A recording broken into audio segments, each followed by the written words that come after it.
भाई साहब ऐसा है कि मलयालम सिनेमा बहुत ज़्यादा डिफरेंट तरीके का सिनेमा बनाता है, और जब आप इसको देखने जाते हो तो आपकी एक्सपेक्टेशन हाई हो जाती है। तो जब आप ARM देखने जाओगे, जो टविनो थॉमस की 50th फिल्म है, अजंथिरंदम पोषणम, ये आपको इम्प्रेस करेगी कि नहीं करेगी? सिर्फ 30 करोड़ रुपीज़ के बजट में बनी है, और मैं आपको ये ज़रूर कह सकता हूँ कि 30 करोड़ की फिल्म जब आप देख के बाहर निकलोगे, पहला क्वेश्चन एक तो दिमाग में आएगा कि यार 30 करोड़ में इतना कुछ अचीव कर लिया इन्होंने, इतना बड़ा विजन अचीव कर लिया। ये एक्शन एडवेंचर पिक्चर है। टविनो थॉमस को आप तीन अलग अलग टाइम पीरियड के अंदर देखोगे, 1930 सेंचुरी के अंदर, 1950 के अंदर और 1990 के अंदर। ये ग्रैंडफादर, फादर और बच्चे की कहानी मोटे मोटे लेवल पे आप देखोगे, जिसमें अलग अलग टाइम पीरियड पे इनकी अलग अलग बीवियां हैं। कीर्ति सुरेश होगी, ऐश्वर्या राय होगी, सुरभि लक्ष्मी होगी, बेसिल जोसेफ भी हैं, जो कि करंट टाइमलाइन 1990 के टाइमलाइन के अंदर चलते हैं, और अजायन के जो हैं दोस्त हैं। अब 1950 का जो दौर है, वहाँ पर मनियन करके है, और कहानी शुरू होती है 1900 सेंचुरी के एक वॉरियर से, जिसका नाम है कुंजकेलू। और कुंजकेलू एक जबरदस्त तरीके का वॉरियर है, जो कि किंग का कुछ काम निपटाता है, जिसकी वजह से किंग उसको कहते हैं मांगो क्या मांगना है। तो वो एक आइडियल मांग लेता है, इससे आइडियल होता है ना, मूर्ति, और उसके ऊपर कुछ जड़ा हुआ होता है, तो वैसा कुछ मांग लेता है उसको। क्या वो आइडल के पीछे कुछ राज होते हैं, वो मैं ज़्यादा बता नहीं सकता हूँ, बट ये इसलिए मांगता है कि भाई सब लोग जाएंगे, वर्शिप करेंगे, इसकी कोई एक मान्यता है। लेकिन लोअर कास्ट वालों को ज़्यादा इसके दर्शन होते नहीं है, ऐसे पे छोड़ दिया जाता है। फिर 1950s के अंदर का ज़माना आता है, जहाँ पर इनके बेटे मनियन जो हैं, वो कि एक अनडिफीटेबल तरीके के हैं, लेकिन वो वॉरियर नहीं है, वो चोर है। और यहाँ पर कंप्लीट डिफरेंट पर्सनैलिटी आपको देखने को मिलती है टवीनो की, और वो किसी वजह से छेड़खानी करता है आइडल से, और उसको एक बड़ा सीक्रेट पता चलता है।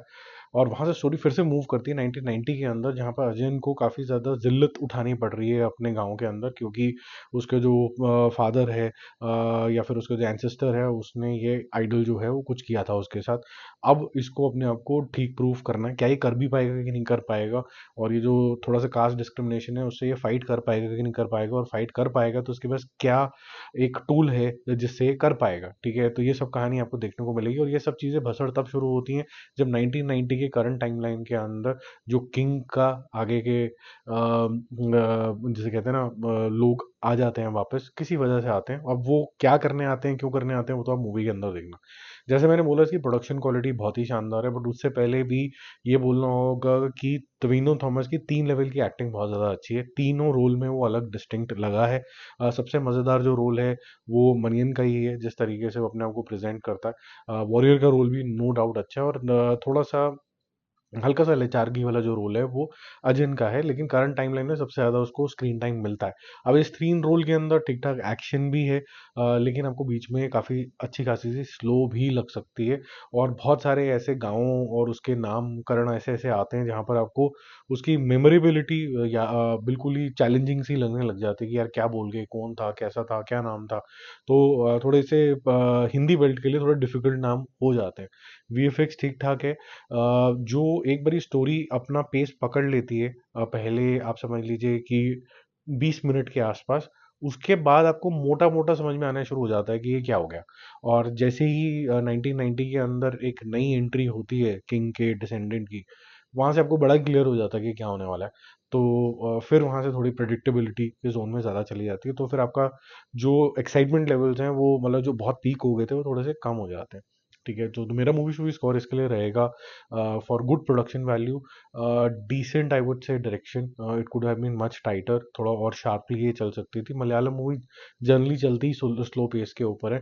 एक्टिंग अच्छी है, वो इसका प्लस है। Music I think could have been better, क्योंकि जिस तरीके के ये बैकग्राउंड है, उसके अंदर और इंटेंसिटी हो सकती थी। तो थोड़ा मिला जुला सा वो है, और साथ में गर्ल्स को बहुत अच्छे तरीके से यूज नहीं किया गया। थोड़ा सा बैकग्राउंड में रह जाती है, वो फोरग्राउंड में नहीं आ पाती है। मेरा मूवी शूवी स्कोर इसके लिए मतलब बहुत हाई एक्सपेक्टेशन थी, लेकिन मैं आपको बोलूँ तो 2.5 स्टार दूंगा, लेकिन आधा स्टार एक एक्स्ट्रा दूंगा टविनो थॉमस के लिए, because he has done a great job. But truly speaking as a whole product, ये 2.5 स्टार वाली मूवी है। बहुत ज़्यादा एक्स्ट्रॉर्डनरी नहीं है, बट ये क्योंकि अलग अलग टाइम पीरियड में अलग अलग तरीके से अलग अलग प्रोडक्शन वैल्यूज के अंदर दिखाई गई है टीम टाइम पीरियड, तो आपके लिए थोड़ा इंटरेस्टिंग मैटर हो जाता है।